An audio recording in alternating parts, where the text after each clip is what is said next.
क्या डमरू बजेगा?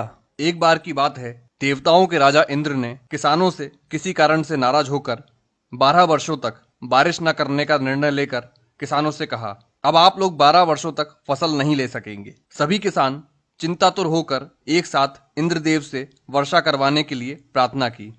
इंद्र ने कहा, यदि शंकर अपना डमरू बजा देंगे तो वर्षा हो सकती है। इंद्र ने किसानों को यह उपाय तो बताया, लेकिन साथ में गुप्त वार्ता कर भगवान शिव से यह आग्रह कर दिया कि किसानों ने जानबूझकर मेरा अपमान किया है, इसलिए प्रभु, देवताओं की रक्षा के लिए, देवताओं के मान सम्मान के लिए आप किसानों से सहमत ना होना। जब किसान भगवान शंकर के पास पहुंचे तो भगवान ने उन्हें कहा, डमरू तो 12 वर्ष बाद ही बजेगा। किसानों ने निराश होकर 12 वर्षों तक खेती न करने का निर्णय लिया। उनमें से एक किसान था जिसने खेत में अपना काम करना नहीं छोड़ा। वो नियमित रूप से खेत जोतना, निंदाई, गुड़ाई, बीज बोने का काम कर रहा था। ये माजरा देखकर गांव के किसान उसका मजाक उड़ाने लगे। कुछ वर्षों बाद गांव वाले इस परिश्रमी किसान से पूछने लगे, जब आपको पता है कि 12 वर्षों तक वर्षा नहीं होने वाली है, तो अपना समय और ऊर्जा क्यों नष्ट कर रहे हो? उस किसान ने उत्तर दिया, मैं भी जानता हूं कि 12 वर्ष फसल नहीं आने वाली है, लेकिन मैं ये काम अपने अभ्यास के लिए कर रहा हूं, क्योंकि 12 साल कुछ न करके मैं खेती किसानी का काम भूल जाऊंगा।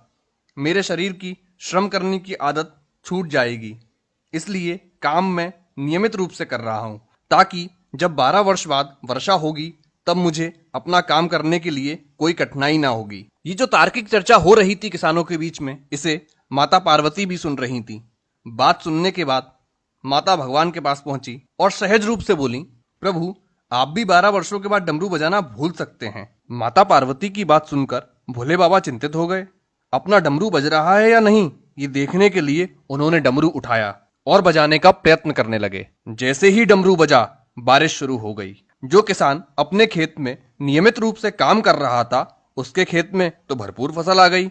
बाकी के किसान पश्चाताप के अलावा कुछ न कर सके। दोस्तों, कभी तो लॉकडाउन खत्म होगा, कभी तो सामान्य जनजीवन शुरू होगा। नकारात्मक बातों पर अपना ध्यान लगाने की वजह हमें अपना कार्य, व्यवसाय से संबंधित कुशलताओं की धार पैनी करने का, अपनी अभिरुचि का अभ्यास बढ़ाने का काम करते रहना चाहिए। हमें कोशिश करनी चाहिए कि इस नए लॉकडाउन में हम क्या नया सीख सकते हैं, क्योंकि डमरू कभी भी बज सकता है। अगर आपको ये कहानी पसंद आई हो तो इसे अधिक से अधिक शेयर करें, ताकि लोग डमरू बजने के इंतजार में खाली न बैठें और कुछ अभ्यास करते रहें। धन्यवाद।